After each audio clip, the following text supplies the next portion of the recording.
What? They like just complaining. Well, I mean, I'm trying to get one.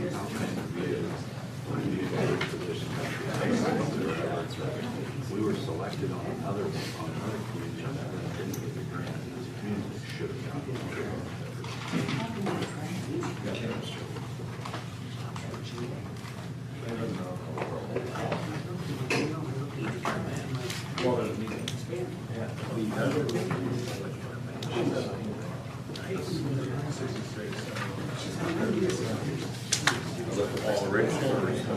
You can tell they've done some stuff in here, the motors already.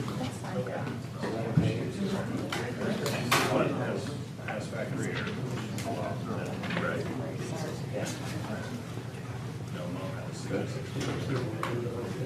Everybody ready? 7 o'clock, let's call this meeting to order. Please rise.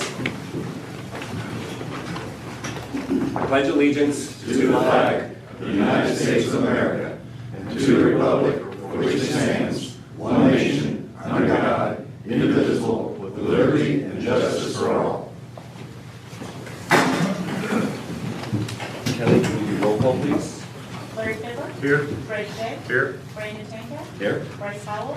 Scott Steelwell. Here. Additions or deletions to tonight's agenda?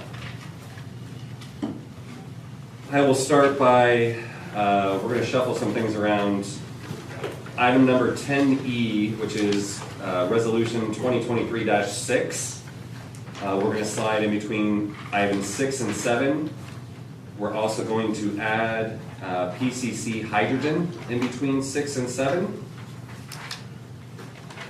We are going to remove item number 9.2 from tonight's agenda.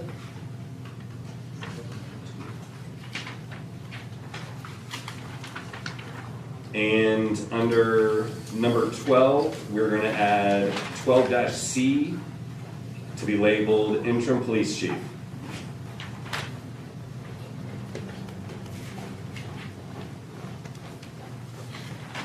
Anybody have anything? If not, can I get a motion to approve tonight's agenda? Motion. Second? Second. All in favor? Aye. Okay, this brings us to the Okra public hearing.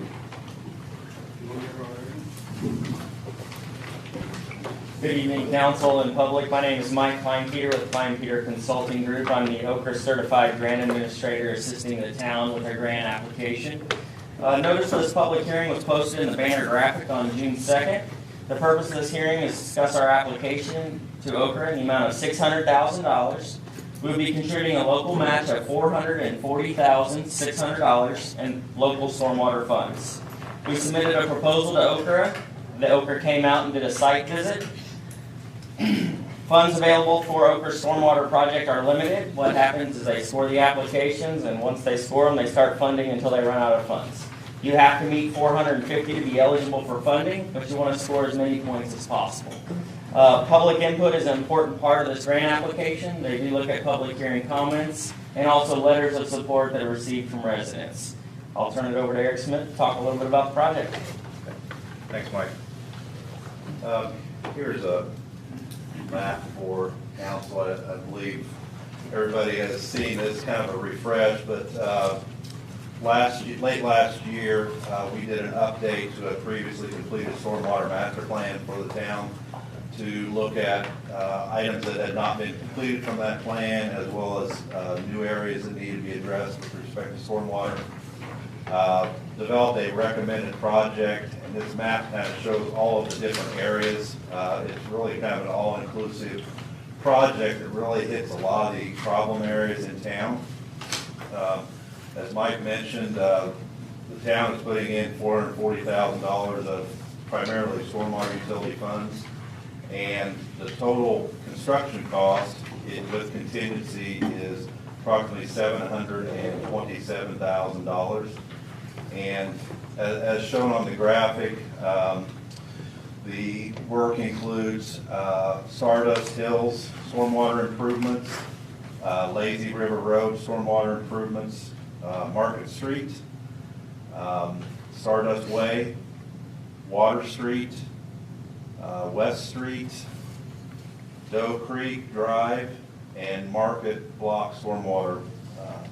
And that work includes a combination of drainage ditches and swales, storm sewers, inlets, all aimed at collecting and conveying stormwater to outlets to eliminate ponding water. Some of this will also help with stormwater infiltration by moving water away from sanitary sewer infrastructure. So it'll kind of help that aspect of the city needs as well.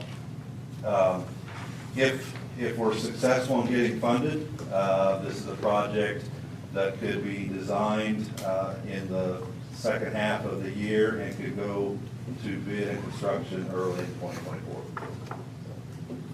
That'll open it up to any comments or questions, unless Mike has anything else to add.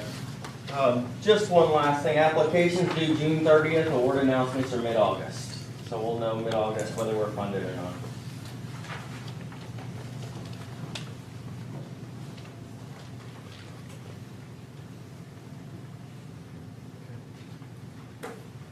Anything else? Just open it up for public comment.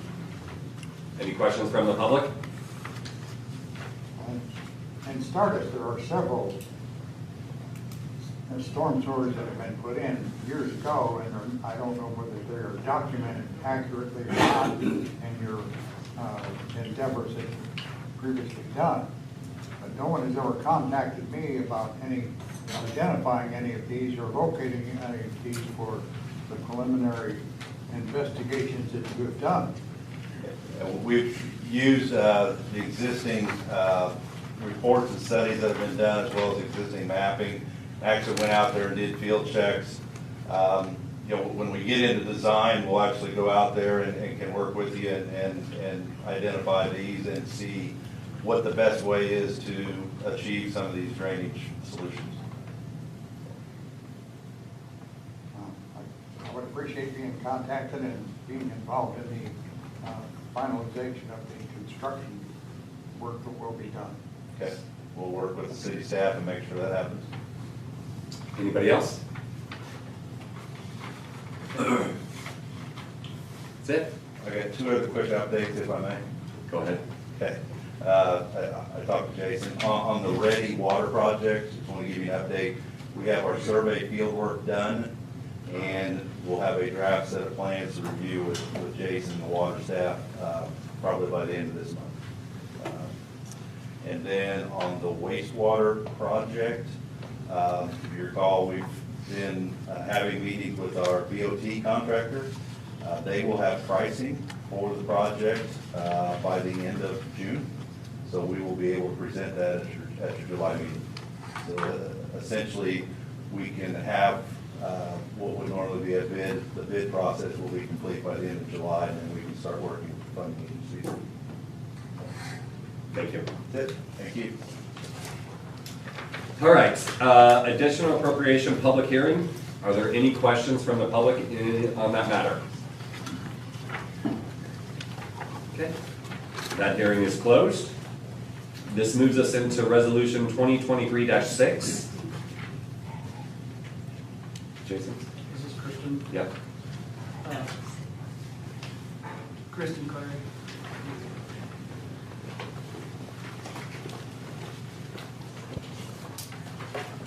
Good evening. I'm Kristen Clary. I'm Executive Director of the Greencastle Putnam County Economic Development Office. And we are coming to you before you this evening to request tax abatement for a new company that is going to be locating in the town limits of Cloverdale. So I understand many of you would be new to tax abatement. That is a tool that the state of Indiana, Indiana Code, and legislature have allowed to attract new business and development to a community. So tax abatement isn't allowable for everything, but it certainly is allowable for industrial projects, which this is one of. So we have the company here this evening that can answer some questions. It's a two-step process. The first step is you have a declaratory resolution where you declare the area to be eligible for abatement. That's what I'm asking from you this evening. And we will then do very similar to what Mike Kleinpeter did, and we'll have a public notice in the paper, and then we will do a public hearing at next month's meeting. And then we would ask that you consider abatement, and the confirmatory resolution would be passed at that meeting. So Kelly's prepared a resolution for you gentlemen, and then they've also submitted SB1s explaining what they are going to be doing for the investment, the capital investment in the project. So they're looking at a space owned by Eric Heyman, and so they will be working with him, and they want to put a $500,000 capital improvement into the real estate. And then they want to put $3.8 million into personal property, which is going to be machinery, equipment, that type of things, everything movable that's allowable by code. So I'm just here to, one, introduce myself, introduce what tax abatement is, and then see if you guys have any questions before you consider that declaratory resolution. Is it 10 years? We haven't discussed the length, but it would probably be 10 years. Years, correct. Right now, we're just identifying the parcel, and we're identifying the parcel and asking that that area be allowable or eligible, and then I'll put together a packet for all of you guys, which will show what the taxes would be without abatement, what they will be saving in abatement.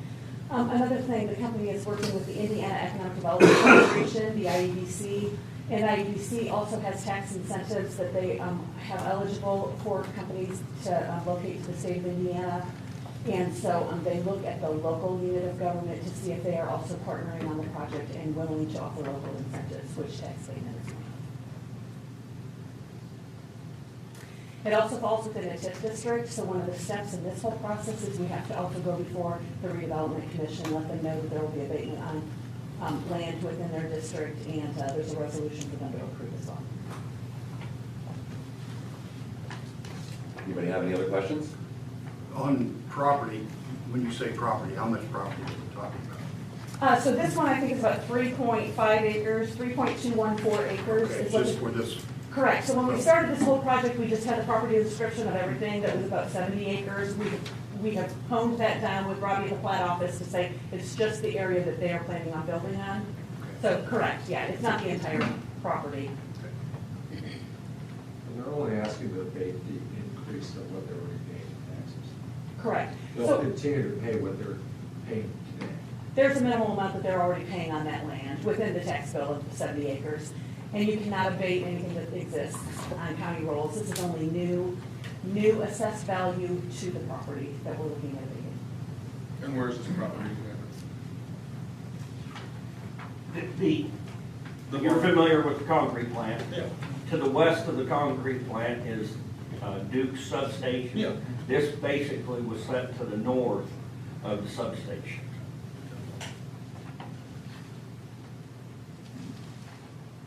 Anybody else? Somebody want to make a motion for 2023-6? All motion. Second? I'll second. All in favor? Aye. Do you read the resolution or no? Do you think that's not necessary? I don't believe I have to out loud. Okay. Unless you'd like to. I would not personally like to. You talk with the tax time council presidents to read resolutions, but if not, if you're good with that, and your attorney Got your says English it's school on that? We don't have much on the agenda. We've had it. We've had it in our packets. good. So you're familiar, you've seen it. Okay, very good. Very good. All right, super. I'll just work with Kelly and Jason then to get the signed copy so that we can get it in the official notice. Okay, all right, thanks, guys. Thank you. I don't know if the company's gonna then present anything, they might wanna say something as well. Can I just say one thing, Of course. real quickly? You're getting ready to take the stage now, so. I'm Jeffrey Harrison, I'm the Chief Technology Officer for PCC Hydrogen. Thank you for having this today, considering the tax abatement resolution, I really appreciate that. So the press release came out today about this. My phone and my email has just lit up because of the announcement of this demonstration unit that's going to be based here in Cloverdale. We will have international and national recognition about this. We essentially take ethanol and we make it to hydrogen. We take a biogenic feedstock, which really starts with corn, is converted to ethanol. That ethanol is converted then to be transported anywhere. All the infrastructure is already there. That ethanol then can be converted to hydrogen. What we're witnessing, just to digress for a minute here, is a transformation in our energy supply. We're moving towards electricity, the electrification of almost everything. You see the EVs, you start to hear about it in terms of appliances. It won't be long before almost everything is electrical. And the reason for this is because electricity can be generated through green power. Almost everybody talks about solar and wind. Nuclear is also a possibility. But nobody really has been talking about ethanol. And ethanol is an excellent feedstock for producing hydrogen. And then hydrogen can be either combusted or it goes into what's called a fuel cell, which is sort of like a battery that provides electricity and does so more efficiently than you can do at a power plant. So there's a way to control your carbon dioxide emissions. And really what's driving this is climate change. So there's a way to control your carbon dioxide, your greenhouse gas emission, produce hydrogen, and produce green power. Green power will likely go into homes, into EVs, but the hydrogen is useful for long-haul trucks, long-haul trucks, moving equipment, cement mixers. I mean, there's just a broad range of opportunities for hydrogen. And you'll hear and read more about it. Anyway, that's just a quick presentation. Just thank you. Appreciate you, the opportunity to talk to you. Are there any questions about the plant itself? We're going to produce 300 kilograms of hydrogen a day.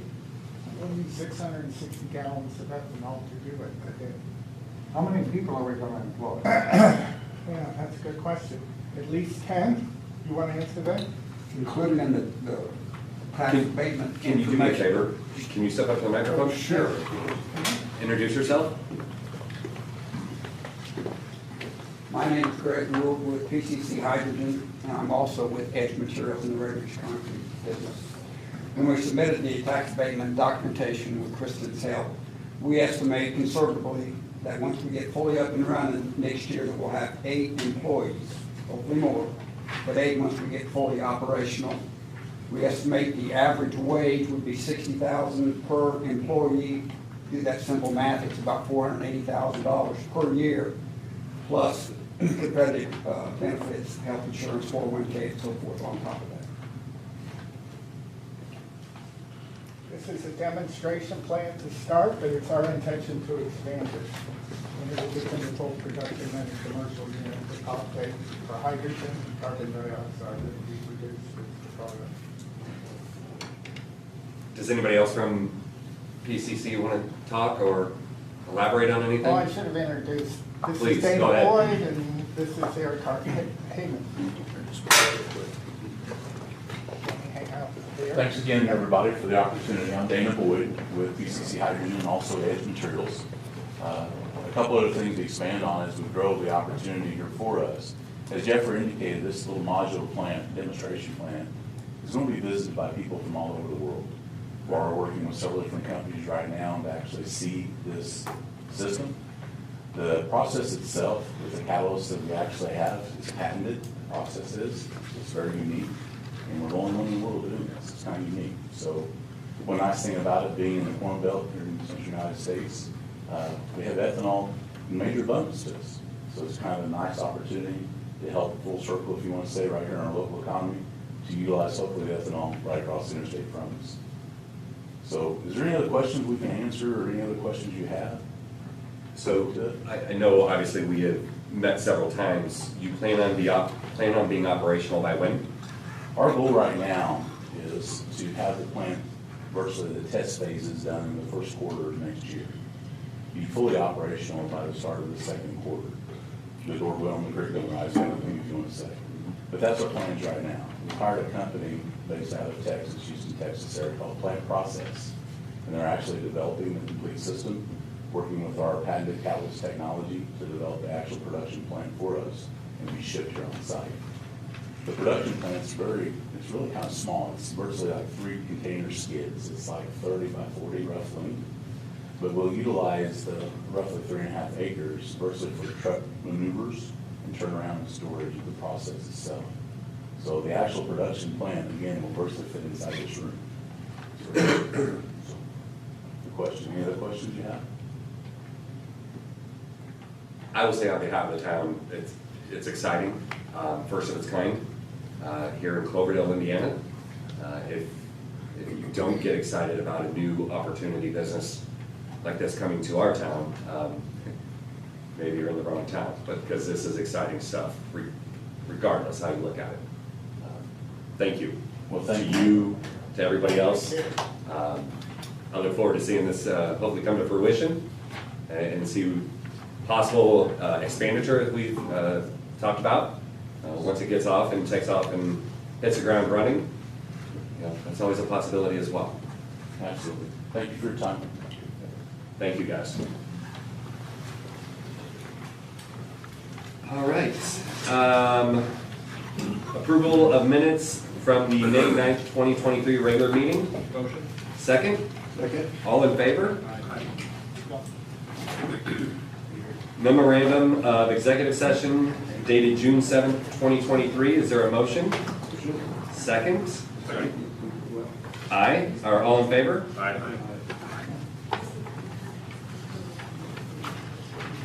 Give you a chance to cut up, and if you're ready, Kelly, we'll go over claims and transfers.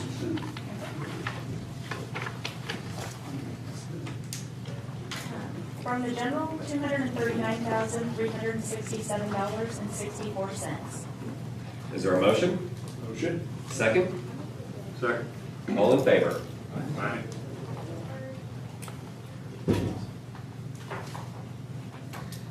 From water, $74,056.95. Is there a motion? Motion. Second.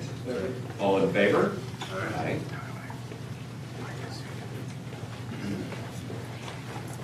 From wastewater, $127,823.55. Is there a motion? Motion. Second? All in favor? Aye. Payroll, $50,003.11. Is there a motion? Motion. Second. Second. All in favor? Aye. And I have 2 additional claims on the agenda. And that's also in your packets. The first one is Trojan invoice number 10858. Is there any questions, or does somebody want to make a motion to approve that Trojan invoice?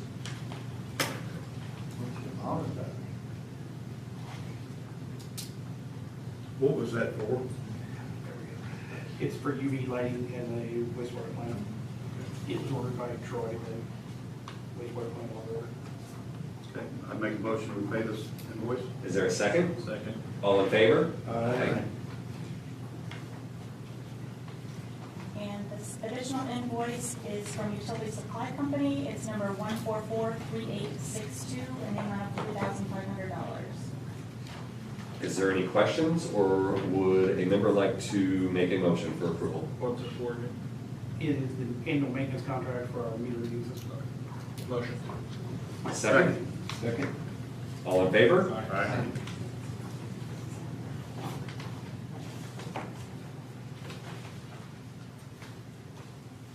Okay. Town Marshal. Good evening, ladies and gentlemen. A little bit different than my normal report to the council. I actually turned in my letter to retire last week. So effective this Thursday will be my last day here. I take a look back on what we've accomplished here the last 6.5 years with the police department. When I came in the door here, we were barely running 800 calls, 900 calls for service, and I think the department the year before I got here made 9 criminal arrests for the year. There's rarely a month goes by we don't have that many or exceed that on a regular basis, but we've exceeded 4,000 calls for service the last several years. A lot of criminal arrests, but even the statistics don't do justice with the fact. I think there's an improved feeling of safety and security that the residents have. We've cracked a lot of the drug traffic, a lot of the drug problems we've had in town. Worked on a lot of traffic issues and such. As I leave here, I mean, this is my last stop, but I've been doing this for 43 years. So I spent over 30 of it with the Indiana State Police, retired as the Assistant District Commander. I spent some time in Montana as a police chief, some time as a jail commander. This has been it's been a challenge. Probably the most minimal budget I've ever worked with in a law enforcement agency, so we've been able to do a lot with very, very little. A lot of that is thanks to the community we have here who've come forward with a lot of fundraising opportunities and ability to provide us with the resources to take us so we can get done the things that we need to do. You know, I got looking back on what I've done since I've been here, and I know I've been the marshal here for 2,330 days. That represents over 14,000 hours of service to the community. That's just on the paycheck. But you can almost double that in the number of calls where I've come in the middle of the night, I've come in on weekends, I get calls at home. I spent the last 3 days, I've been burning up leave time, but I had 2 hours on the phone yesterday handling phone calls for the town. People, residents who, they don't call 911, they call my cell phone and they call me to get an answer on how to solve problems. I've had over 2,790 calls for services. I've worked 237 criminal cases since I've been here in Cloverdale. I personally have made 150 arrests. There's not another head of an agency in this county, because I actually did my research when I ran for sheriff, and you're talking about a lot of the other agency heads might have made 2 or 3, 4, maybe 10 arrests. I've made 150 criminal arrests since I've been here. I've written 555 tickets, and I've worked 182 crashes here. Probably the bigger thing is I've met a lot of friends here and a lot of great people in this community, and it's been a pleasure and an honor to serve the citizens here, serve this council. I really want to extend, I mean, you guys are pretty fresh on here, but you know, Larry is the one guy that was here who hired me on and was here when I came on board, and I really appreciate everything that you all have done to support the police department and me personally over the last 6.5 years. Greg, you're about the next old guy on here. Then you got all the youngsters here on the council, but you know, I want to challenge you to continue to support the police department, because it is a challenge, and we're in a day and age where law enforcement is under attack wherever we're at, and the more help and support that we can get in doing our job. Everybody wants to sue us. They're sue happy. For us just doing our job. I've assembled some of the best officers that I could find out there on a shoestring budget. They came to us here not because they were going to get rich, because they wanted a job and they wanted to serve here. They stayed because they love the team and the camaraderie here. We're a very proactive, community-oriented police department, and that's very important to understand that as you move forward and you find my replacement. There's 2 kinds of policemen. There's proactive and there's reactive. There's the ones who just want to go take a report, 10-8, and they don't solve anything. You better find the person who knows how to solve problems and who's able to take this thing to completion. Because that's what the citizens here are now grown to expect. And that's a very hard thing in this day and age where a lot of people want to do minimal. You know, they trade time for money. And with, you know, I've made a career out of this, not to get wealthy, but to serve the citizens and to serve my communities wherever I've been assigned to work. And I hope you can find that individual who can do the same thing and have a tie to this community and a strong tie to this community to do it justice. Because this police department can really exceed to the next level, or it can slide back to what I found when I got here 6.5 years ago. And that's going to rest on all of you to figure that out. Like I said, I'll be of any assistance I can be in my replacement process. I think I still get phone calls from Germany, so emails. So, at any rate, thank you for your time, and thank you for your confidence in me over the last 6.5 years. Thank you. Thank you. Thank you.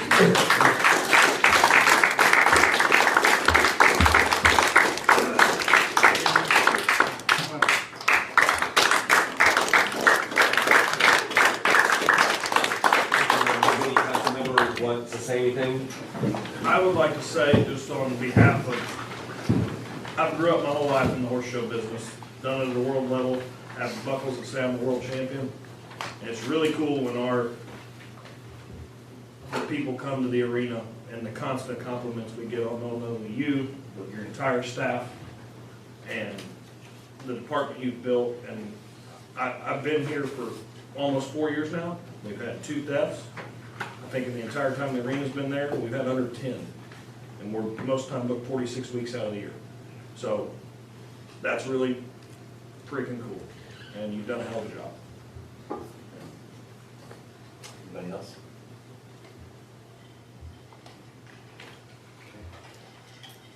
Thank you.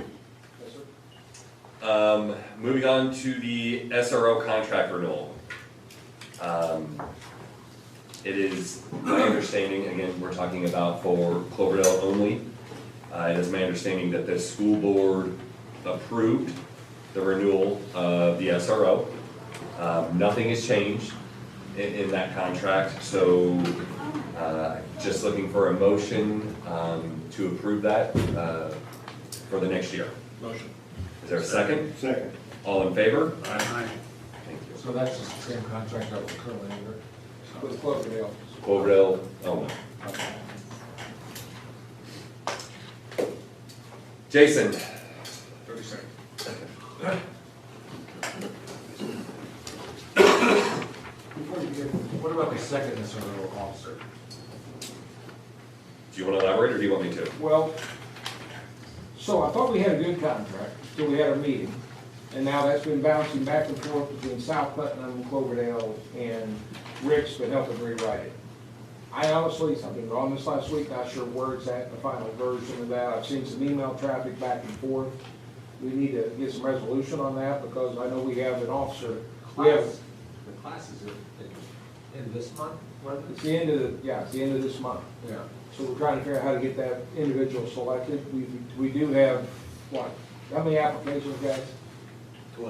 12 applications. So we need to do a selection process. We need to make sure we have a valid approved contract. Have we heard from South Putnam? We have not.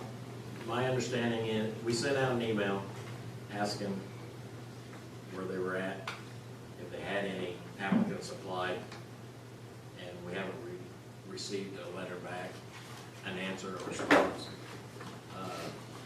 The principal of South Putnam's, we're being told, is on vacation, so she's the one that I guess was asking a lot of the questions in your meeting. Okay. Thank you. What's the next deadline for this process?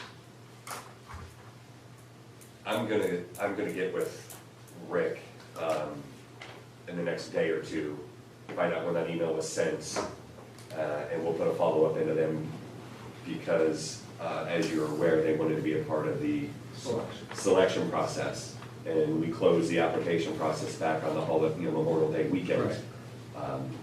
So we need to find out where they're at.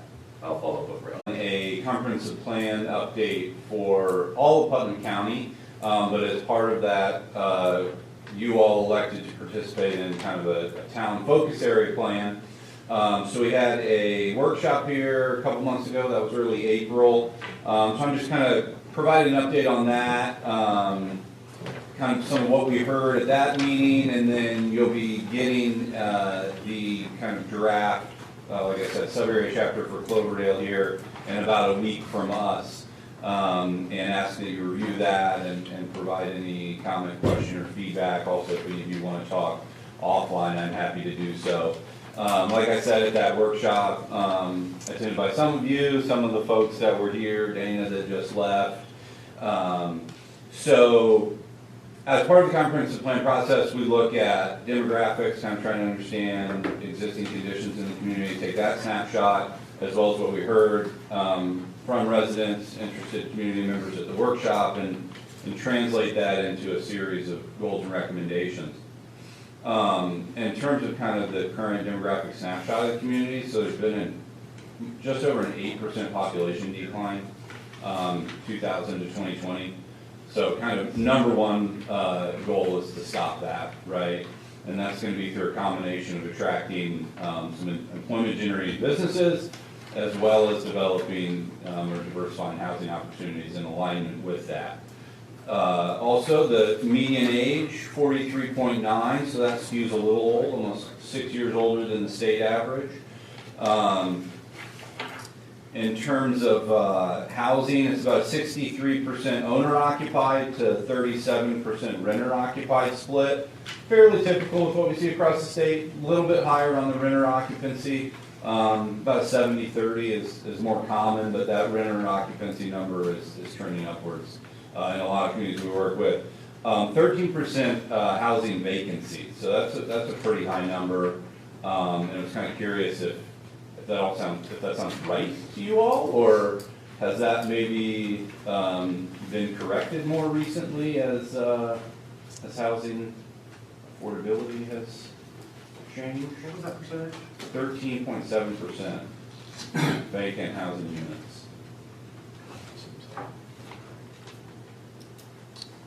And then also almost 40% of rental households are spending more than 30% of their household income on that rent. So above that 30% of your household income metric is where we start to see that being a disproportionate or burdensome share of your income, and having 40% of your renters at that is also a little concerning.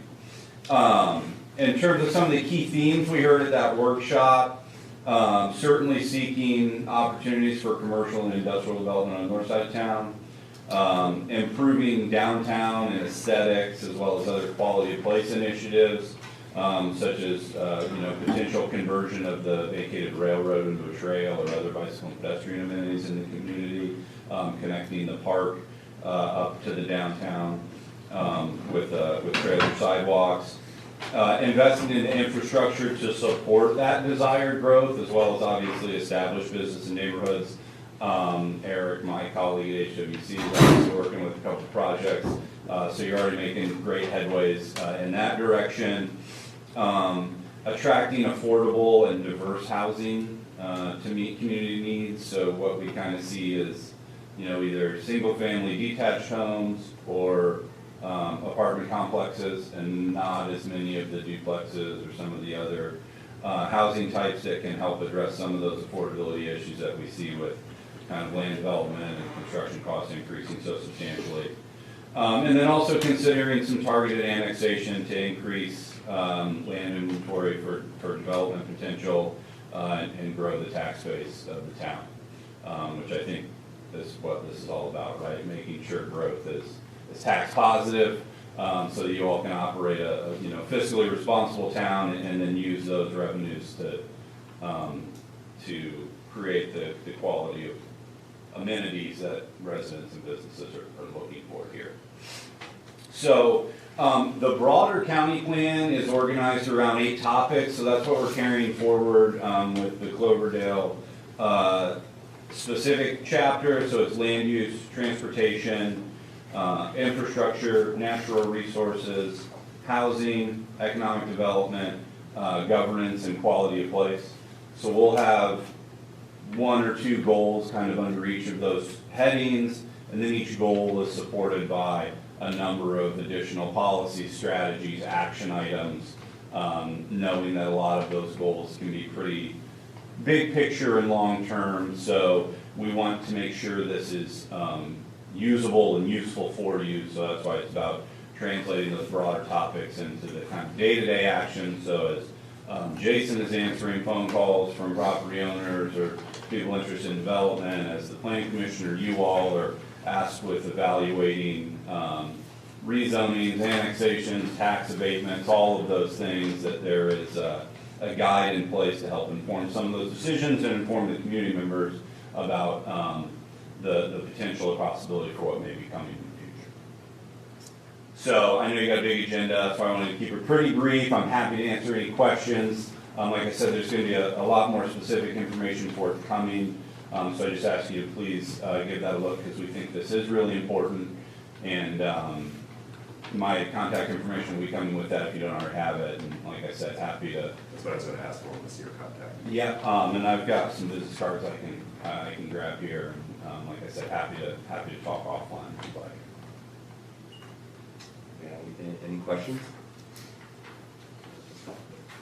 Scott was a great workshop participant, so he can give you the more detailed summary. Appreciate it. Thank you. If you could leave your business cards, that would be great. Yep, thanks. Thank you. Thank you. You touched on both 1 and 2 there, so. Next up is the multi-hazard mitigation plan, which Lisa Zenger is here. But she's also, again, working on both 1 and 2 as well, so I don't know if she has anything more to say, but No, I don't have anything more to say about that. I think Adam did a very good job covering all aspects of that. So I am Ms. Steiner. I am here today on behalf of the Putnam County Emergency Management Agency. I am the Deputy AMA Director to talk to you about the multi-hazard mitigation plan. So hopefully all of you had gotten a chance to look at this wonderful 200-page document that the Polis Center has put together. Synopsis of this plan, it covers any kind of hazard that can happen in Putnam County and is specific to each of the towns. So that would include severe weather, whether it's summer storms, winter storms, polar vortexes, train derailments, tornadoes, wildfires,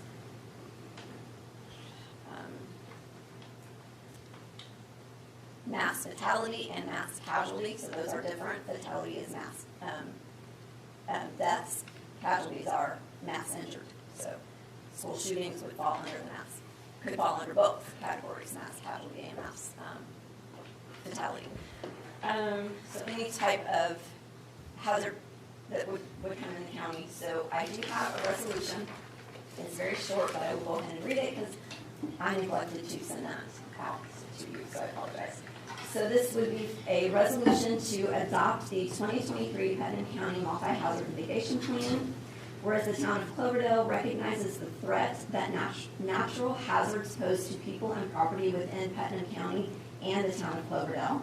And whereas the Putnam County Emergency Management Agency has prepared a multi-hazard mitigation plan, hereby known as the 2023 Putnam County Multi-Hazard Mitigation Plan, in accordance with federal laws, including Robert T. Stanford Disaster Relief and Emergency Assistance Act as amended, the National Flood Insurance Act of 1968 as amended, and the National Dam Safety Program Act as amended.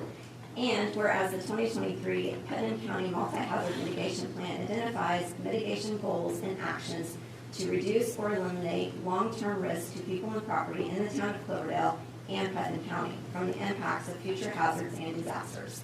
And whereas adoption by the town of Cloverdale demonstrates its commitment to hazard mitigation and achieving the goals outlined in the 2023 Putnam County Hazard Mitigation Plan.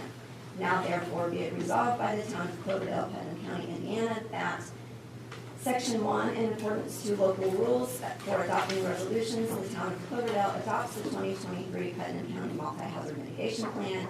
While content related to the town of Cloverdale may require revisions to meet the plan approval requirements, changes occurring after adoption will not require the town of Cloverdale to re-adopt any further iterations of the plan. Subsequent plan updates following the approval period for this plan will require separate adoption resolutions. So if you are comfortable with the mitigation plan, I just ask that you adopt it and sign the little resolution. I will also answer any questions. Is this, I'm asking because I don't know, is this standard that all towns within the county? Everybody's doing this across the state. Yes. Just making sure. Yeah, and so you guys are the first, because your meeting was before any of the other towns, but Yorkshire, Cambridge, Greencastle, and then the county as a whole will adopt this. The only one that probably will not adopt it is Fillmore because they didn't actually participate in the plan development like you guys did on through Jason and then some other input from the council. So. With the another town I was in, I made a comment that I would, because we had that on a jump drive, and I made a comment, I'll email it to all of you council members so you can have it. And I realized if something drastic goes down, we're probably not going to have internet, or we're not going to have power. So I think it'd be good if each of you had a paper copy at home, just to make reference to if something were to happen. Slight oversight earlier in my days, as I thought. Do you have any questions? I will say, Brandon, I did actually review all 200 pages of that. It was a delightful read. So you can recite this? Yeah. Page 76, I thought was very important.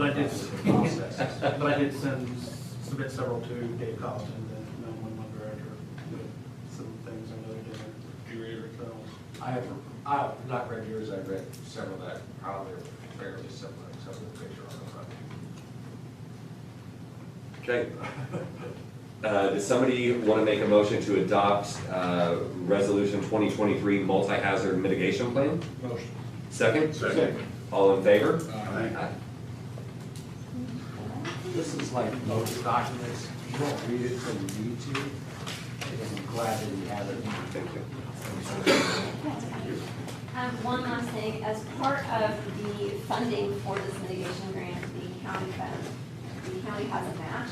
The match is man-hours, so if everybody signs in, that counts for our man-hours. So you can sign that for me and just pass it around the room. Everybody in here can sign that, and that will count as our county match. Thank you very much. Thank you. Thank you. Jason, utility terrain vehicle? At the last council meeting, I brought a quote to you for a Polaris Ranger TV. You asked, the council asked me to get a quote from Fort Kubota and John Deere. I did, that should be in your packet. Surprisingly, after looking at that, I was surprised to see that Kubota probably is a better value. It is a diesel, has air conditioning like Larry recommended. And it does have, I did include the blade on it with that. I didn't go back to Ranger to get a blade on it after I saw the quotes because it's pretty clear that Kubota is the better deal, even with the blade. So, again, I know that this isn't something that you have to make a decision on now. If it's something you feel financially we need to hold off on, we can continue to operate fine. This is something I would like to at least look into the future to do. It's just a decision that we have to decide whether it's something necessary or not. There are two things I want to bring up just for my past. Number one, on none of these quotes do I see a municipality discount. It's supposed to be, at least. They're just not on the quote, so that's, I'd check on that. And the other thing is if, They was both, to them, they were both aware that it was, so they may not put it on. Gotcha. But I definitely know they're aware that it is. the other thing is the Deere quote has a Western blade, the Kubota blade's junk. Like a Western or a Boss is what, it's actually cheaper. On the Deere quote, the Western blade's cheaper than the Kubota blade.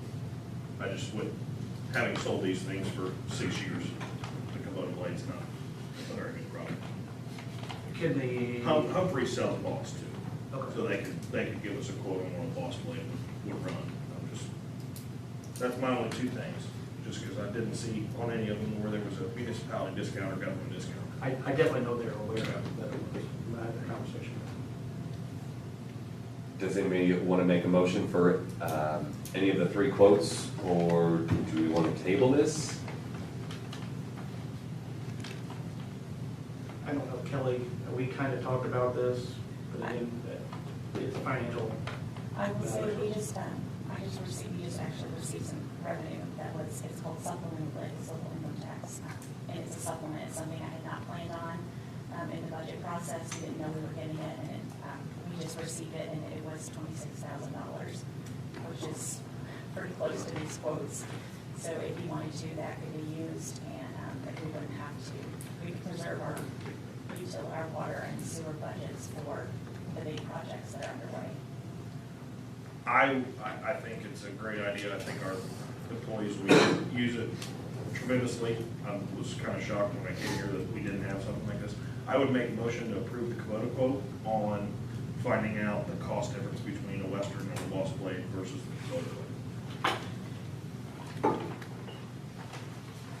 Second.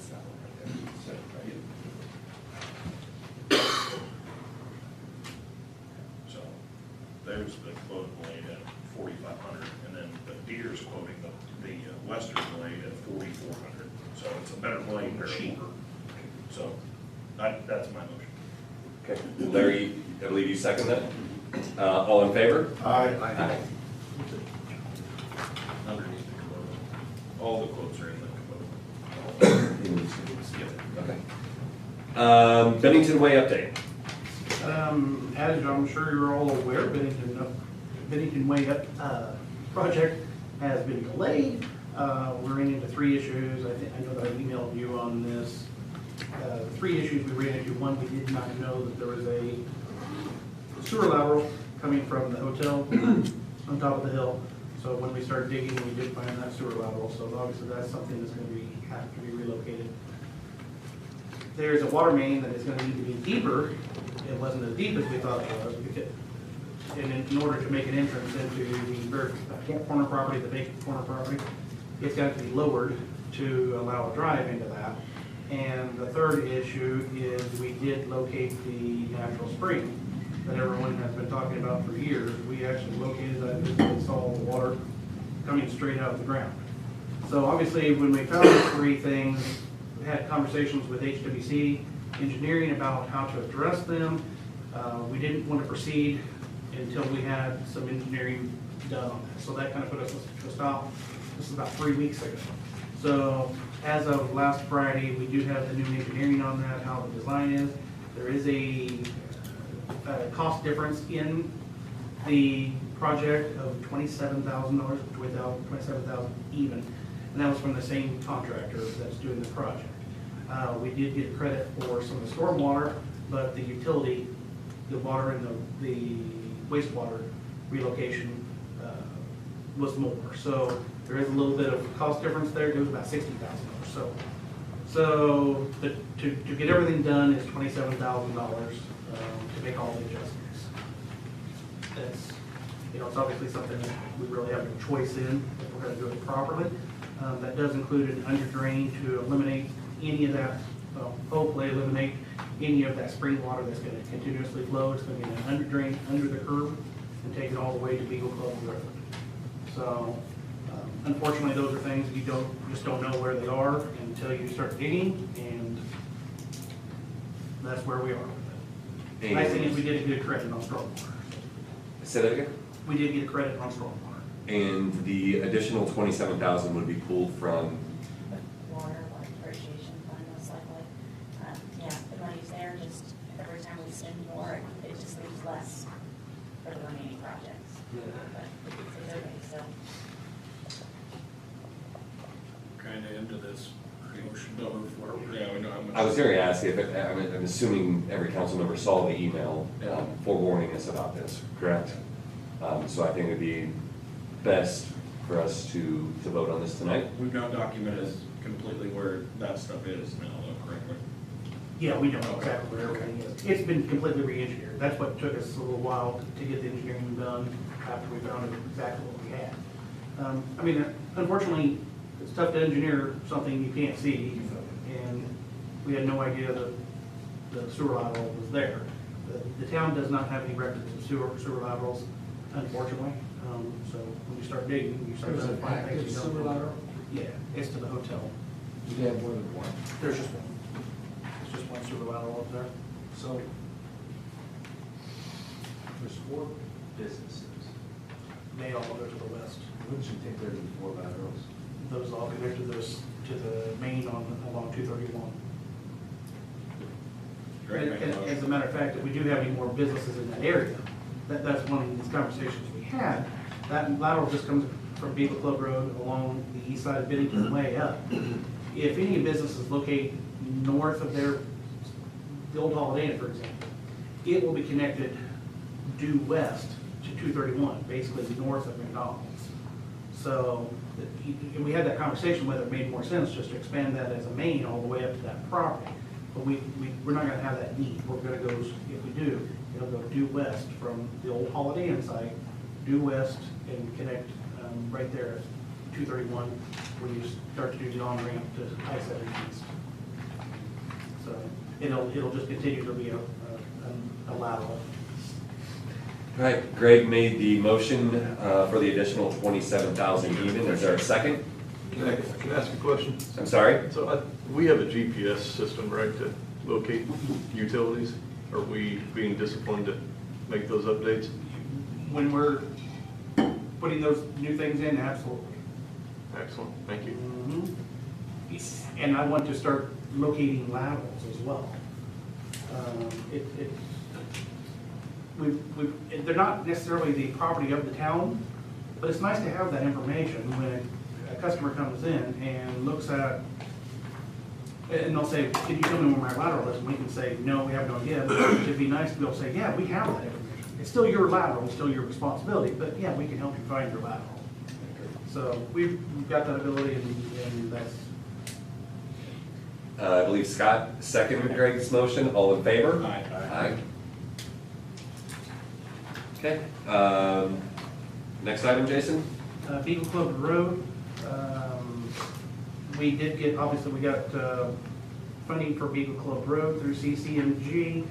We sent the bids out, that's out, actually active now, and the 28th, I think, is when they're due. Do you remember, Kelly? I'm Yes, sorry, I should have somewhere down there. It's end of June or when those bids will be in. So I would assume that the July meeting will be prepared to make a decision on selecting a contractor. So those bids will, everything is known. Yes. So we'll have that end of June is when they're doing. So we'll just take them under advisement. And go from there. Awesome. 54 North Lafayette Street. 54 North Lafayette Street is a vacant piece of property at the corner of Columbus and Lafayette. It sits immediately behind Jeff Rich Auction, or north of the doctor's office. It is a vacant property because the town several years ago had that home removed, demolished. The town had placed a lien on that property. It was pretty substantial, it was in the $35,000 range. Obviously, that's a pretty hefty lien for someone to pay to get the property free and clear. So the property owner has allowed that to go through a tax sale. Now, it did not get purchased at a tax sale because that's a pretty hefty lien to be paid. But once it goes through two tax sales and is not purchased at tax sale, it goes to what's called a commissioner's sale. If it was to go through a commissioner's sale in February of this year, I spoke with the county attorney about that. If it were to go through the commissioner's sale in February, someone could have purchased it for $50 and it would be their property. The lien would fall off. Now, property taxes would stay on, and they would have to pay that. But my concern was if it went through a property tax sale, I'm sorry, commissioner's sale, somebody's gonna buy the property for $50, we're going to see nothing, and our lien is no longer valid for $35,000. So I asked them if they could pull that from this commissioner's sale until this council was able to make a decision whether you even want to obtain that property. I guess my argument would be if it would have gone through the sale, somebody's getting the property for $50,000, we get nothing. The town gets nothing. If it pulled it, the commissioners can just deed it straight to the town. At least we're never gonna get the $35,000 back, but at least the town would have the property and would be able to use it for whatever use it wanted, whether it wanted to sell it, make it a park, make it a recycle center, make it a parking lot, make it whatever you want to do. So, that is the process. All I'm just asking is if you want to pursue that. I did give the county attorney authorization to do a title search to at least start the process in case you guys do want to accept this property. But at this point, I'm just asking if that's something you even want to pursue. If we don't want it, then it's just going to go on the next commissioner sale. Somebody come up with $50. I think we should pursue it. Absolutely. I make a motion, we go ahead and pursue it. Second. All in favor? Aye. Next item is Columbus Street sidewalks. We did, it's actually really not even the sidewalks, it's the grass strip between the sidewalk and the curb. Our contractor was supposed to do this quite some time ago. It has still not been remedied. I've spoken with him a couple of times about going back in there and just leveling it off and putting the dirt in, laying in the grassy. It's still not happened. We'll follow up on this again, but we're getting to the point that, it's June and this should have been done November of last year. Does this contractor want any work?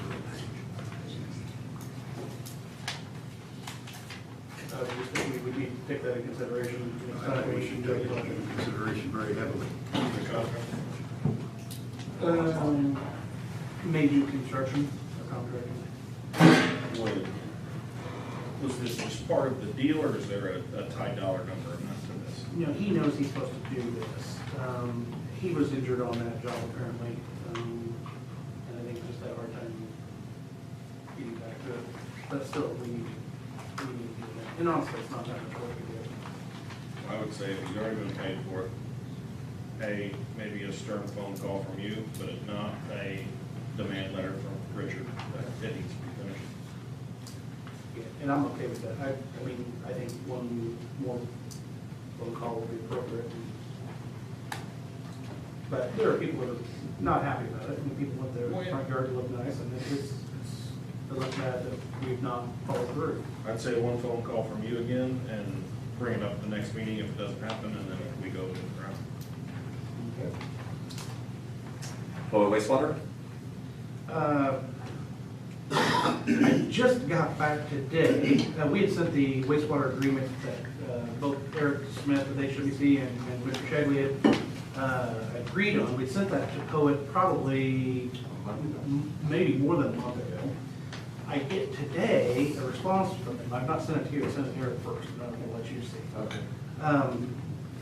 There's a lot of red marks on this agreement. They And 80% agreements, the sewer stop. What they're gonna discharge and. Is this the phone conversation? Yes. From earlier today? Yeah. Okay. Yeah, Brandon was in the office when I was talking to the general manager out of Poet. He talked like it wasn't much of changes. I got the changes and they were red everywhere. So I did send that to, like I say, Eric to first, and then when he gives me his comments, I was going to send it on to you to review as well. But hopefully we're gonna have that soon. I did ask him when, and they anticipate to be sending us wastewater by the end of this month. So there's something we need to get resolved. This has been at the Poet's legal team for a month. It's not us holding this up. As a matter of fact, you guys have already approved the agreement that we sent to them. So we may need to approve a different agreement if we agree to the changes that they're proposing. And I have not looked through it. Some of that language I still don't understand, so. But just wanted to update you, that's where we stand on that. It's still not signed, and I'd really like to have it signed before we start accepting the wastewater. Okay. With Poet, I will say that they have been a pretty good water customer. This is a little off the agenda a little bit. They've been a pretty good water utility customer here in the last month or so. So they're using definitely a lot more water than they had been. But that's all for some cleaning and their office use. So, but it's nice to have them back on board as a water customer as well. Okay, NDOT sign inventory award? We had 3 members on the scoring team. They submitted their scores to me. I have sent that to NDOT for their approval, and I expect that back any day. So we can get going on the selection of the scoring will select who the consultant is. The highest scoring consultant was HWC, as selected by the 3 members on that committee. Okay. Short-term rental special exception? Yeah, I think there's 2 parts to this. This is also going to pertain to ordinance 2023-5.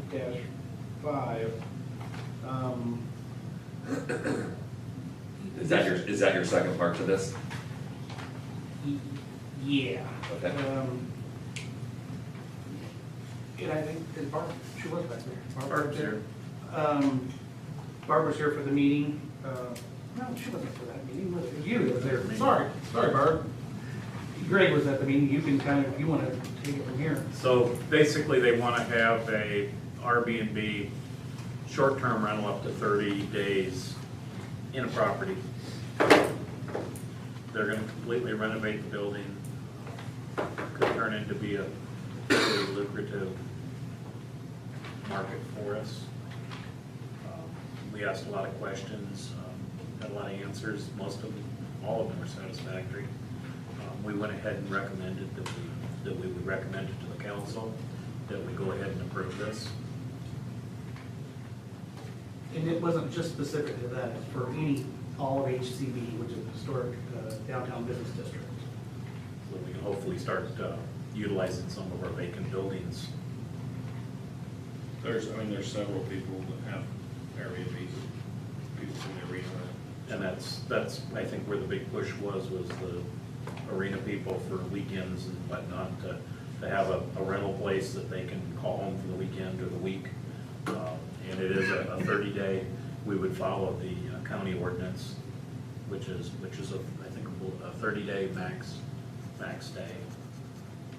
It also has to go to the BZA. So anytime anybody wants to put a Airbnb, a VRBO, whatever type of facility they want to put in, it's going to be required. It's just a special exception.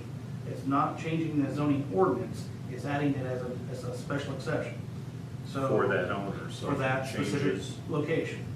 So even if you adopt this tonight and add it as a special exception, that does not grant somebody to go in, buy 10 buildings and put it. It's going to be a case-by-case business, case-by-case situation. Location. To decide if the BZA. Now, the BZA will have full discretion over that at that. It will not come back to you. No, this is just for, they're running it by council. You'll have to, if you decide to, you'll be approving the ordinance to add this as a special exception. And Again, this BZA isn't would make the specific. final decision. Yes. Correct. And that would be permanent. I mean, anytime here in the future, if somebody wants to do it, this is still in our code. Greg, I think it's a great idea, and I'm sure it was talked about, parking. Just because I wasn't a part of the meeting, I'm just curious, was parking discussed? It was discussed, but we're looking at possibly one vehicle per location type thing. It wouldn't be. So like, if somebody showed up in a big SUV with 4 or 5 people, it's typically, that's what you're thinking. Exactly. I mean, if they're coming in with horse trailers, most of People it's gonna be out of the They come arena. in with 9 vehicles, but they all ride in one, because everything else stays there. Like they take one to the hotel, they take one. They're gonna kind of use, I would assume they would use this location just as a sleeping place. Most of their day is gonna be out at the arena. Yeah, I think it's a great idea. Does anybody have any questions? I just thought, it's an opportunity with all these vacant buildings, if we could get more than one, I mean, it would be a great start for the town. Absolutely. I'll make a motion. So if you're done talking about it, Jason? Well, I know there's an ordinance, and if it's something you want to pass tonight, we could waive the second reading, but that's up to you, how you guys want. Do we put that in 1 or 2 motions? You pass the ordinance first and then make a motion to vote. Okay, so if you're done, then we'll jump down to ordinance 2023-5, which is special exception, first reading. Is there a motion for that? Make a motion. Second? Second. All in favor? Aye. Aye. And then, would somebody like to make a motion to waive the second reading? Motion. Is there thank you. All in favor? Aye. Aye.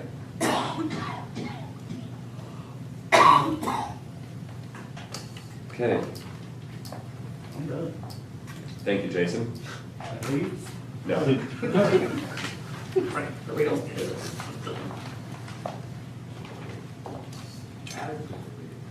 Kelly, we should be, I've got you next on the agenda. Okay. You have all your reports and regular monthly reports in your packet. I don't have anything to say about them. I don't have any other comments. Unless you guys have any questions about anything. Do you have any questions? I do. The supplemental income that came from left field, can you elaborate a little bit? We've been receiving that the last couple of years. It's typically, I think it comes from June every year. We don't know if we're going to get it or how much it's going to be. They just let us know, and about 2 weeks later we get it. We also receive, with the general lit, we also receive some public safety lit. The police department has already, what we received last year in public safety lit, the supplemental, was included into the budget this year. And then I just received about 10,000, I think, in the public safety lit, the supplemental this time as well. So that will be included in the budget talks coming up, so they'll have that as well this time. Thank you. Okay, redevelopment commission. Okay. We do have an opening or a vacancy for planning commission and also a vacancy for park board. If anybody from the public is interested, please get a hold of Kelly with your information. And that moves us into ordinance 2023-3, the ready fund second reading. This is the one that was introduced, the ordinance that was introduced last month. It's basically establishing a ready fund, to where that organization is giving the town like about $1.4 million towards our SMB water project, and this fund will help us to account for that money.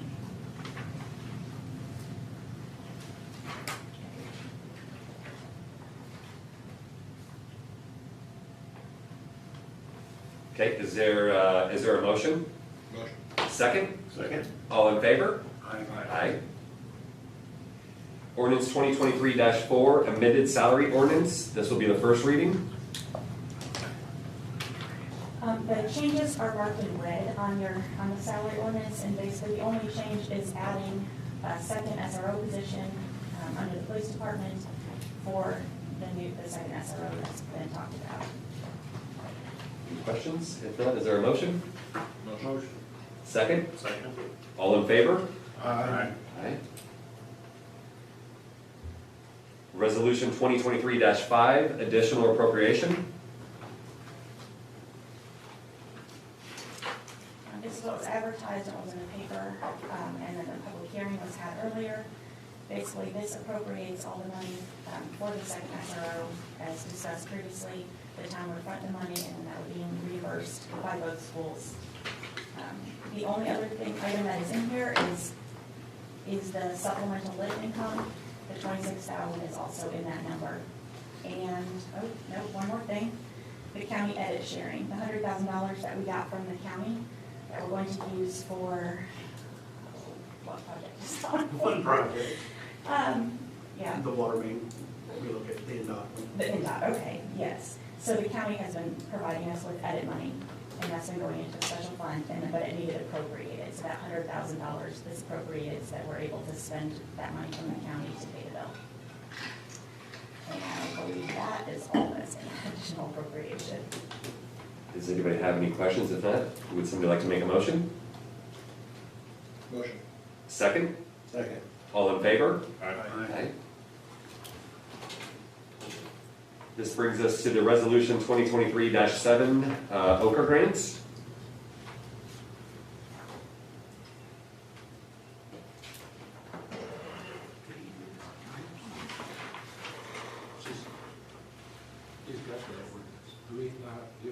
Yes, I have the resolution right here. I'm sorry, this was, I believe this was discussed earlier by Mr. Kern.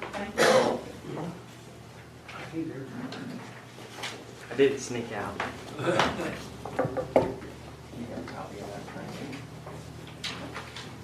Good evening, again, Council. Mike Klein here. The resolution tonight is authorizing the application submission to the Indiana Office of Community and Rural Affairs. There's two things you're approving tonight. The first one says the Town Council President is authorized to prepare and submit the application for grant funding to address stormwater improvements and to execute and administer a resultant grant, including requisite general administration, project management, contract pursuant to HUD and Indiana Office of Community and Rural Affairs. So you're giving the Town Council President authority to submit everything on the town's behalf. And the second is the town is committing the local funds of $440,600 in the form of stormwater improvement funds as matching funds for the program, contingent upon receiving a stormwater grant from Ochre. So this is you guys saying that you've got your local match, you're ready to move forward if you get awarded. If you don't, then you're not committing any funds. Does anybody have any questions?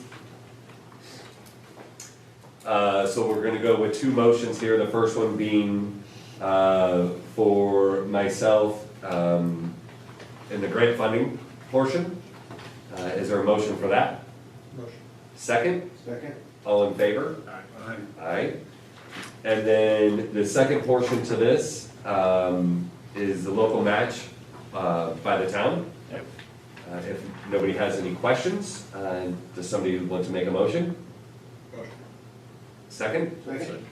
All in favor? Aye.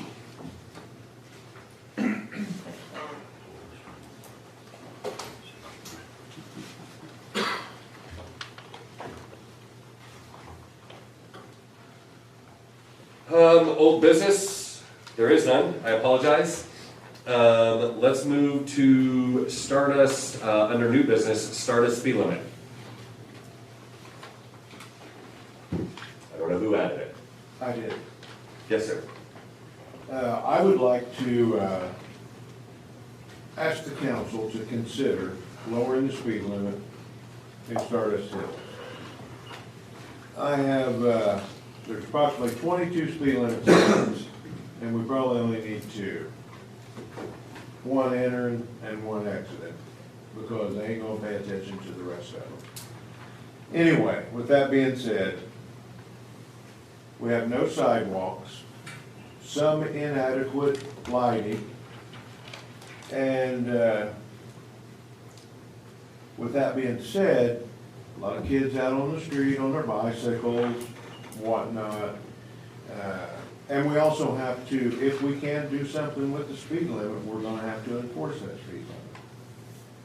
But with the inadequate lighting, no sidewalks, kids riding their bicycles along the edge of the street, I feel like it's time that we need to consider lowering the speed limit in that part of town.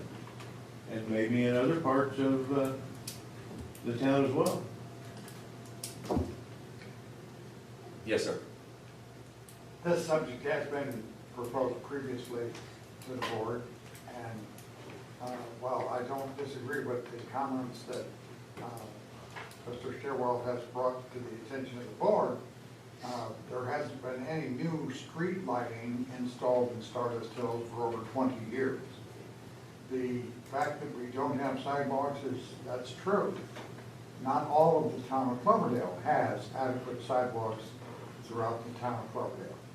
So I am speaking for one person, but the developer of Stardust, and the fact that I'm not opposed to lowering the speed limit as long as it's lowered for all of the town of Cloverdale. I think it ought to be equal for everyone. We have parking on the street in town here that provides for children and others darting out into the street between the vehicles and or other vehicles pulling out that can't have the good line of sight. And that's another issue that needs to be addressed in Stardust at the corners and so forth, where we have an overgrowth of plantings that are intruding onto the street itself. Some places we have evergreen trees that are growing over onto the road. Corners, we don't have good line of sight at the corners to see at a stop sign, to see down the street. You have to actually pull out onto the cross street to see down the street to see if there's any traffic coming. These are issues that need to be addressed before we start limiting the speed limit that we have never enforced. We don't enforce the 30-mile-an-hour speed limit. So I appreciate all those concerns, and I don't want to get off subject here. I wrote down those concerns that you just mentioned as well, okay? Yes, ma'am. If I'm not mistaken, the board, I think when Mr. Fiddler was president, this came up, and if I'm not mistaken, there was some research, and Larry might want to correct me, but the speed limit was not allowed to be, it was a state directive that we were not allowed to decrease the speed limit. Do you want to comment on that? I don't recall that, but I think if we could, if I remember, we could decrease it by 5 miles per hour without, is that? that seems right. Yeah. There's some little nuance there. It was very limited, we had very Yeah, there was limited very power. limited information available. But if the people that are driving out there aren't going to pay attention to 30-mile-an-hour speed limit, they're not going to pay any attention to 25 or 20. And we can only enforce so much. Well, I have spoke with the police department and have asked them to come out and do some speed control. And I think that's a good place to start, is with our police department going out and actually doing enforcement. And if they're out there doing that, it won't take long for the residents to realize that they're there. And that usually slows them down. Well, we had one horse show where Steve called me and was like, these people are driving like crazy. And finally I said, write one ticket. Just write a ticket. Shoot one hostage, most of them fall in line. Well, that's what needs to be done, is we need to start writing some tickets. People aren't paying attention to stop signs either in town. So there's gonna have to be some fines paid before they start coming around. Well, the police department's sitting right behind you. I know. That's why we're having this discussion. Do you have any other concerns? The whole police department. Hi, guys, how are you? No, yeah, I mean, seriously, I think that's what it's gonna take. People sir. will not follow the rules. Yes, sir. Well, that's always the case, but, you know, not getting off subject here, but basically with the inadequate lighting, and I think we all know that, you know, there's only lighting on the main road going in and out. All the side roads are pretty much dark. And, you know, and it does fall under enforcement. And I would like to see it, you know, this moving forward, see what enforcement can do. Well, what I have seen in other communities, they will have a notice at the entrance to towns that the speed limit is this unless otherwise posted. So it's a town-wide or a location-wide speed limit, unless it's posted otherwise. I think it's right, but if you, between now and the next meeting, I'll look at changing the speed limit. Writing some tickets, word will get out. So, One thing. If anything, they'll drive by, see someone pulled over like, yeah. Well, one of the discussions I had was, you know, when the guys are in their mode of writing reports and doing their enforcement time, is just pick a spot, back in and set radar up, and if somebody comes up at a high speed, welcome to Stardust or welcome to Cloverdale. One of my questions would be, you see in Loudtown, my hometown, I just came from this weekend, they have, that says county sheriff, but obviously it's a town, those mobile Traffic traffic radar signs, are those available to you all or no? We'd have to look into it, I mean, I'm sure. I mean, if you put one in at both sides for a month, maybe that would deter a little bit. Some people use it as a scoring device. Well, they might. I come into my hometown this weekend, and all of a sudden, you know, it goes to 35 and I'm running 41 and it's red lights flashing, you know, that might.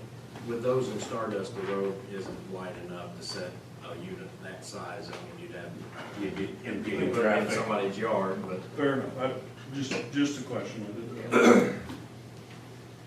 so I would, in regards to the street lighting, I think we've known this has been an issue. I recall this coming up, I think, last year. Yeah, and we know, do you remember what the price was per month that Duke charges? I know we went through this, and for some reason $9 is in my head, but I could be wrong on that. Duke actually puts them up, it's not actually us, but if they do install them, they bill the town for them. And I don't know why I was thinking $9 was stuck in my head, that could be wrong. It's either 9 or 14. That could be 14, you think it's 14? I don't know for sure. There's a charge for it, I do know, and I know we looked over this a year and a half ago. We're paying roughly 4,500 to 4,700, aren't we, for streetlights? I don't want to break down off the top of my head, I'm sorry, so, yeah, Seems like that's. that's probably. Something that you could do is set up a committee or 3 of you or whatever and schedule a night to drive around. I mean, not necessarily just. Why don't you walk around like I do and almost get hit on a constant basis?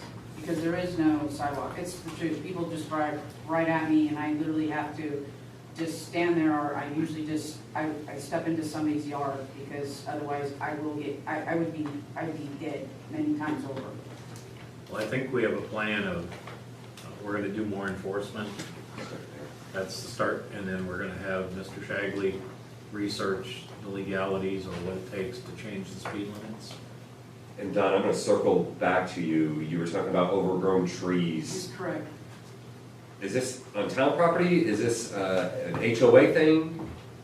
That I couldn't tell you what it is. No what? Private property? No, the roads and the road right-of-ways are 50-foot right-of-way roads in Stardust Hills. In town, they are 40-foot right-of-ways. So having a wider right-of-way, the property available, and years ago and currently, people tend to plant stuff right out to the edge of the road. And that twig grows and it becomes a bush. It gets bigger. Every year it gets bigger. And so it impedes the line of sight, especially at the corners. But on Bubbaloo, on the curvature, the north curvature of the street Bubbaloo, the evergreen tree is growing right out onto the road pavement. And the limbs that are of those big maple trees are coming down and they're, anything that's more than a standard car starts hitting those lower limbs. Thank you. So if it is our responsibility, If it's in the right of way, it is our can you check on that? Now, the only thing is, when you do this, you do. You're upset, opening, and the I property understand. owners do get upset.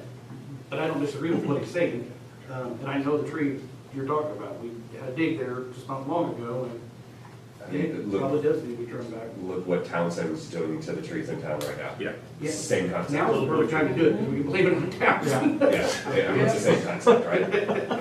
Can you check into that? Yeah, because we've got a few, as a matter of fact, we're taking a tree down tomorrow, so, yeah. So it's- We're gonna check into it, okay? Very good. Thank you. And we have a game plan set in place as well for the speed limit signs, so we will revisit that subject. Right. Anything else? Nope. Thank you. Kelly? You have quotes in your packet for utility office remodel. It's detailed. This was planned in the budget. We planned some long-term projects around the town hall to repair certain parts each year to keep up with things.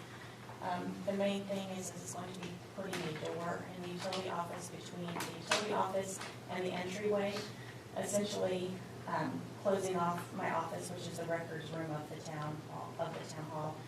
So that can be, it's not a hallway anymore. It's strictly my office and records keeping. So the utility people can do whatever they need to go out the entryway through there. And it will just be general improvement, fixing lights, some new flooring in the entryway. We're keeping the carpeting in the utility office.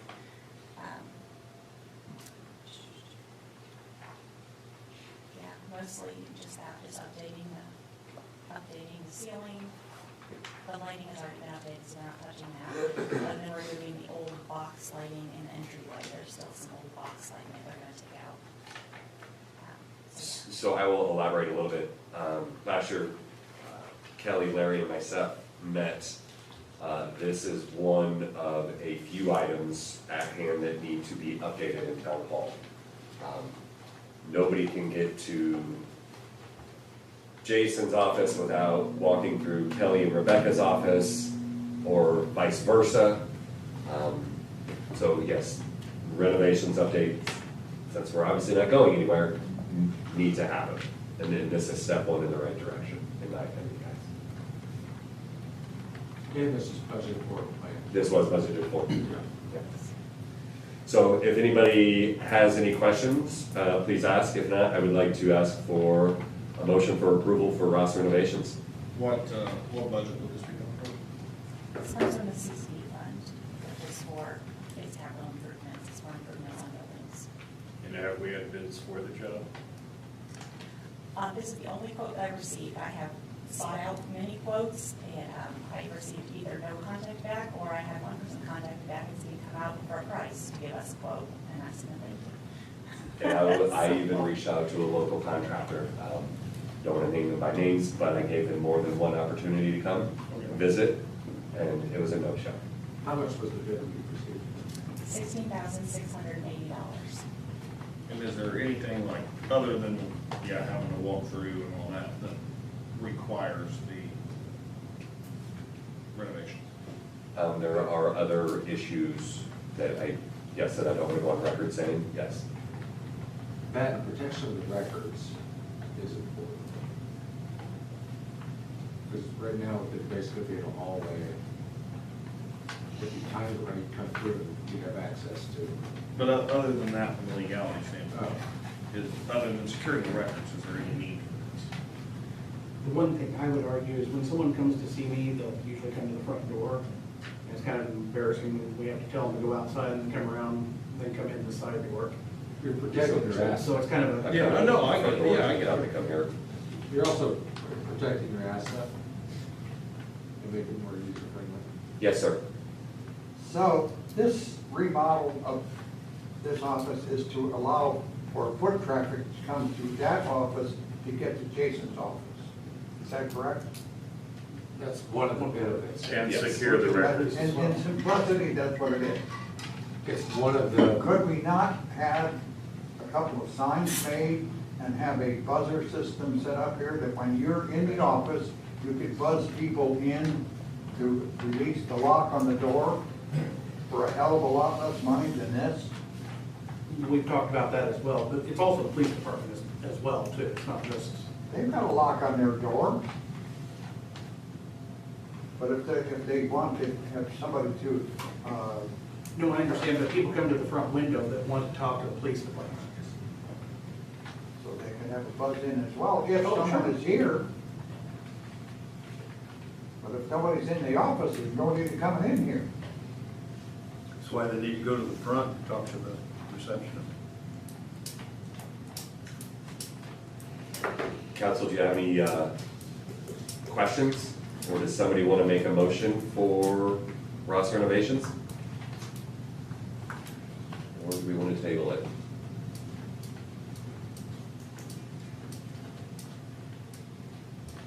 I'll make a motion that we do it. Is there a second? I'll second, it's already in the budget, so. All in favor? Aye. No.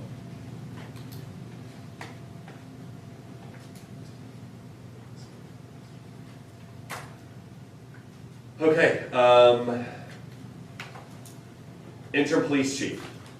As we heard earlier, Chief Hiller's last day is slated for Thursday, the 15th.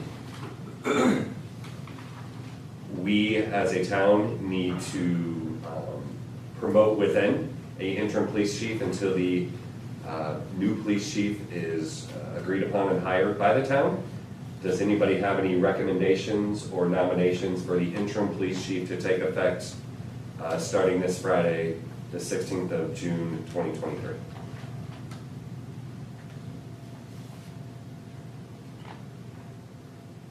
Well, I think at this point in time, we have to have a leader.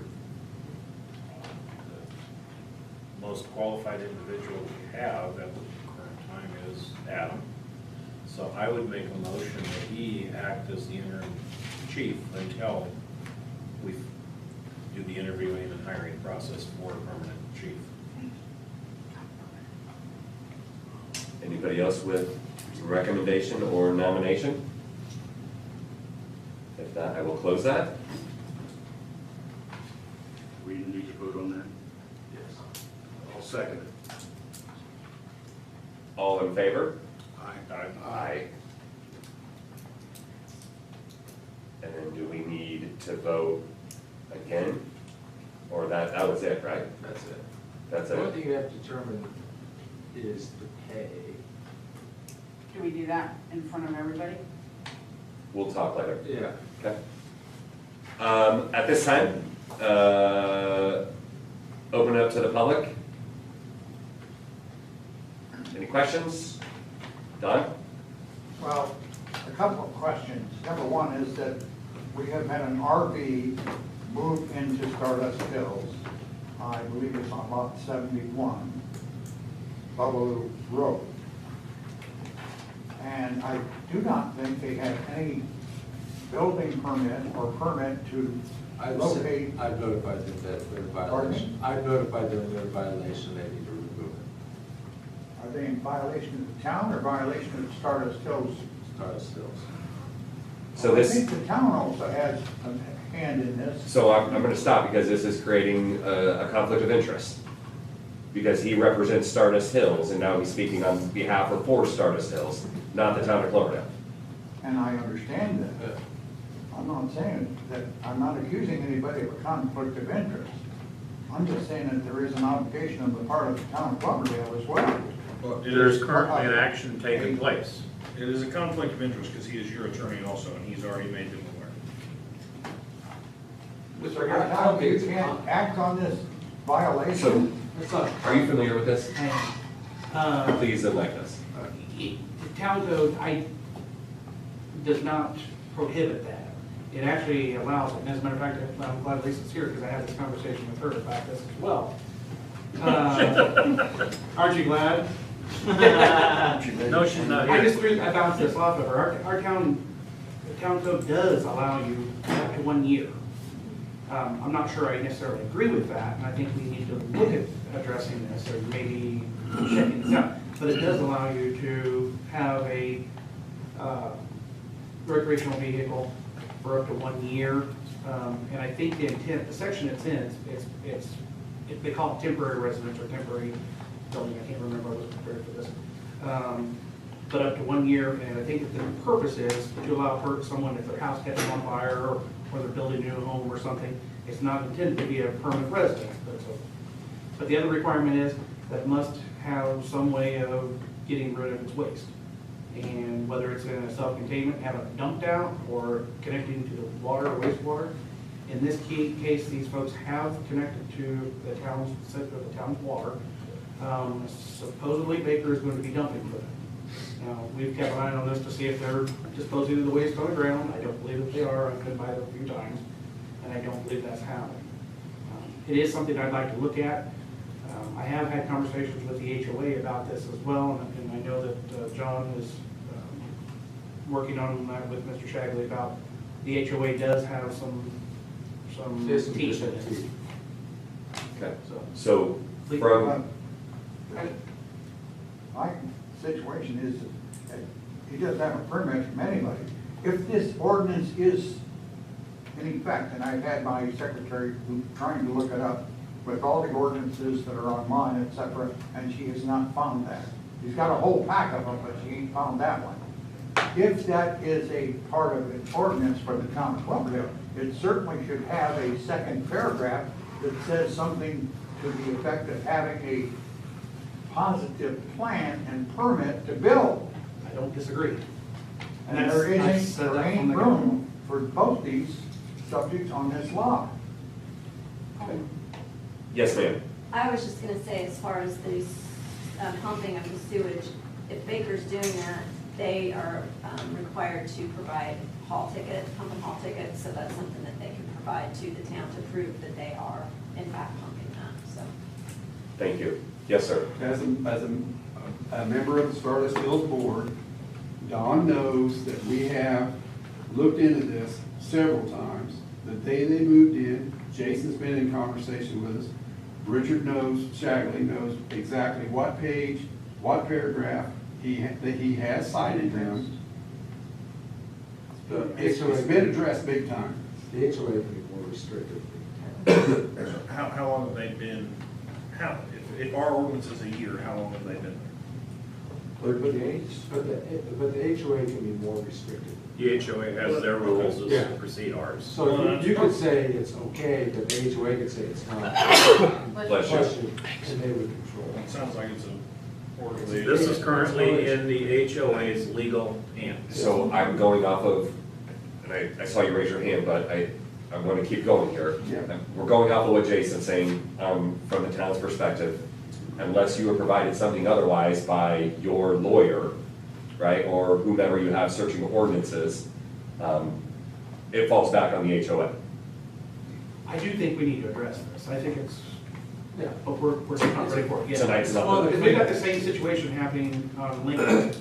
We've got a gentleman, he is planning to build, and it's the exact same situation. He wants to put a recreational vehicle there while he's building. And it's our code does allow for 1 year. You want to avoid the people who are just RV for more people to live there. Or what's happening in other parts of the country is people buying old RVs, parking in the street, living there. Yes, sir. It's being addressed. It's in our covenants. We have teeth in this. Richard's already bid them. We're pursuing it. Thank you. All this is causing more issue. Thank you. There will be up to After a year. Yeah. Okay, I have one more issue, yes. and that is that for the last 3 or 4 years, on and off, we have heard that the roads in Stardust are gonna get paid. We're gonna get paid.